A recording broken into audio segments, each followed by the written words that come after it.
What is going on, everyone? My name is Under the Radar, and welcome back to the PPL Team Builders. This week I'm going up against Monotooi in the Tampa Bay Luxrays. First off, I want to start off by saying I'm eating my lunch because I'm tired. I just got off work and I'm hungry. I really wanted to just bring you guys this Team Builder like right now.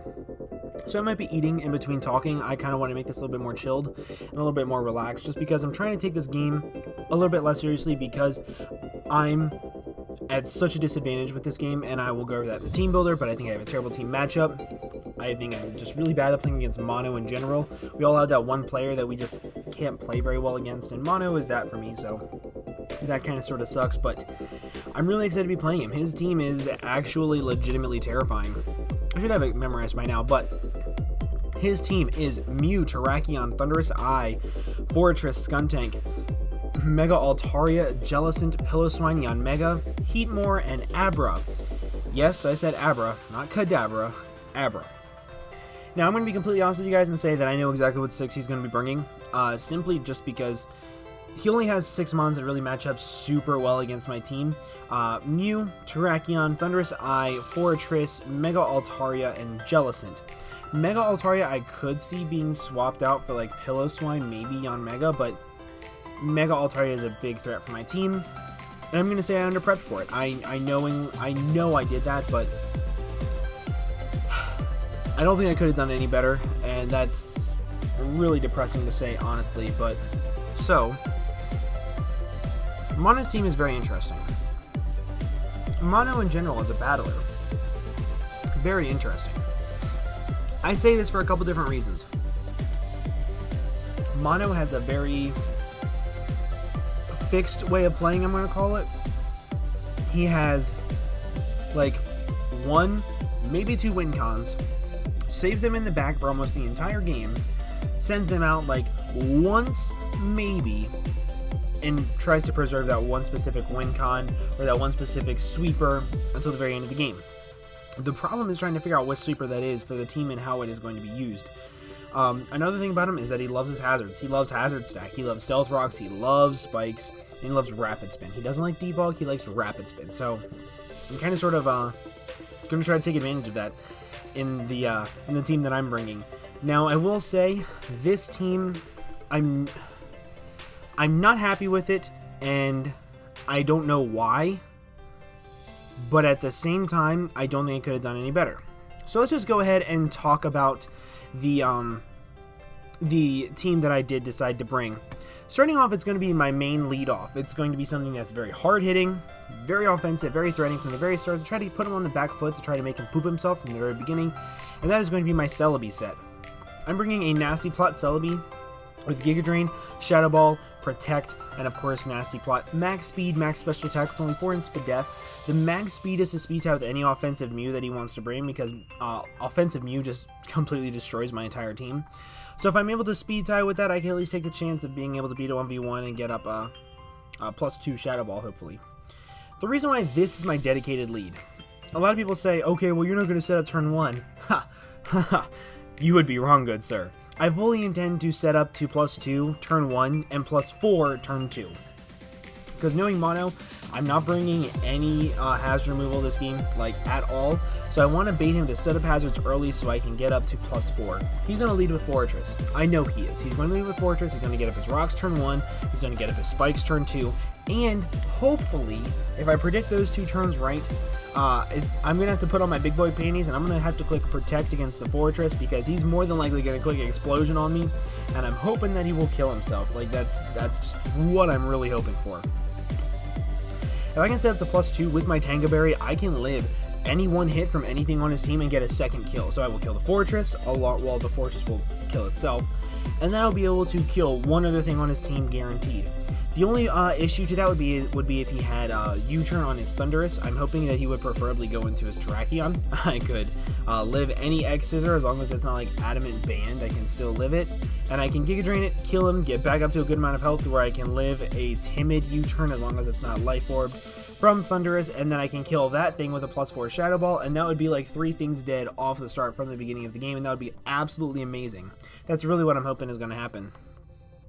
This thing also really does a lot of damage to Jellicent, because if I can set up to +2, Giga Drain or Shadow Ball is going to be really threatening for it.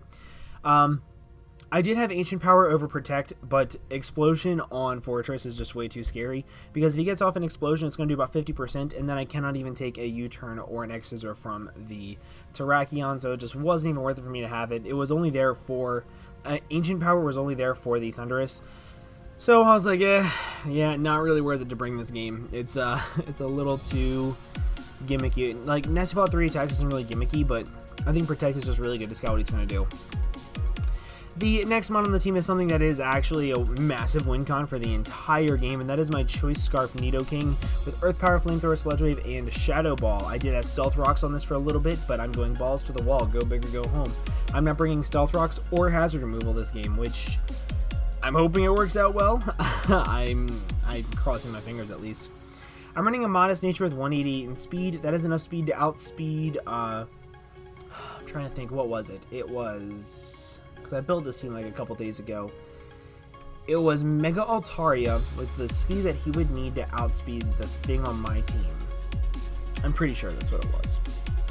So, if Altaria is Adamant, awesome. I'll be able to outspeed it no matter what. Well, not no matter what, because Adamant Altaria was like 132. But I really wanted... I don't think he's going to be running Jolly Max Speed Mega Altaria. Or Adamant Max Speed Mega Altaria for that matter. But Earth Power, Flamethrower, Sludge Wave, and Shadow Ball just does a lot of damage to his entire team. It does a whole lot of damage. Easy to KO on the Nidoking, on the Thundurus, on the Mew if it's not Spadef. I can 2KO with Sludge Wave or Shadow Ball. I already said Mega Altaria. Like, it just does a lot of work to his entire team, and it's very, very... It's going to be very useful this game. I'm really excited for it. I'm hoping that he doesn't really expect it to come, just because if he brings, like, Double Dance Terrakion... I'm so scared of Double Dance Terrakion. Like, I don't think you guys realize. That is the one thing that scares me more than anything, and I know for a fact he's going to be bringing Babiri Berry Double Dance. More than anything, he's bringing Babiri Berry Double Dance, because my best check to it is Bullet Punch on my Mega Scizor. Kabutops is not a very viable option to bring this game because he does have Jellicent, which can wall it pretty freaking well. So if I'm able to have it in against the Terrakion and I click Aqua Jet, he can live one anyway and kill me with an EQ, and then Bullet Punch, like Babiri Berry Double Dance Terrakion, or Babiri Berry Rock Polish, or just Swords Dance, or Babiri Berry Sub. Like, it's coming to this game and I'm so scared. Because Terrakion is just too ow. Not to mention that Nasty Plot Thundurus is extremely ow and extremely scary. So I wanted him to be able to outspeed Terrakion before he got up a Rock Polish, be able to OHKO it. Same thing with the Thundurus, except 2KO it with Sludge Wave. But I really, really like this set. Really like this mod in general. The next mod I'm bringing is actually a mod that I changed about 347 times, and that is my Tornadus. I'm bringing a Life Orb Tornadus with Sludge Wave, Heat Wave, Dark Pulse, and U-Turn. No stab at all. It just does a lot of damage to him. Like, Sludge Wave is an easy 2KO on Mega Altaria. Heat Wave does a lot of damage to his mons, such as the Thundurus, along with the Mew, with the potential to burn. I'm trying to think, what else was it that was there for? Heat Wave was, mainly for the Fortress, that's what it was. Dark Pulse was there mainly for the Mew, along with the Jellicent, because I have... I'm sorry for hitting my plate, but I'm very hungry. I kind of want to eat this, but it's so good. Dark Pulse is there because I'm fully expecting Cobra Berry Mew and Cobra Berry Jellicent. Maybe not both. Definitely one of them is going to have a Cobra Berry, and it's going to be able to live in knockoff from my Mega Scizor or my Machoke or anything else that gets knockoff on my team.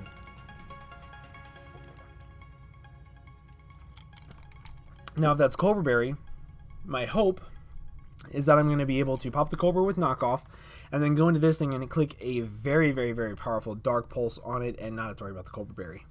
But U-Turn is also there to gain me momentum. This thing is very out for his team. I have to save it for late game. I have to preserve this thing more than anything in the entire universe. I have to preserve this, and that's hard for me to do with this team matchup. And I dislike it. It's very stressful.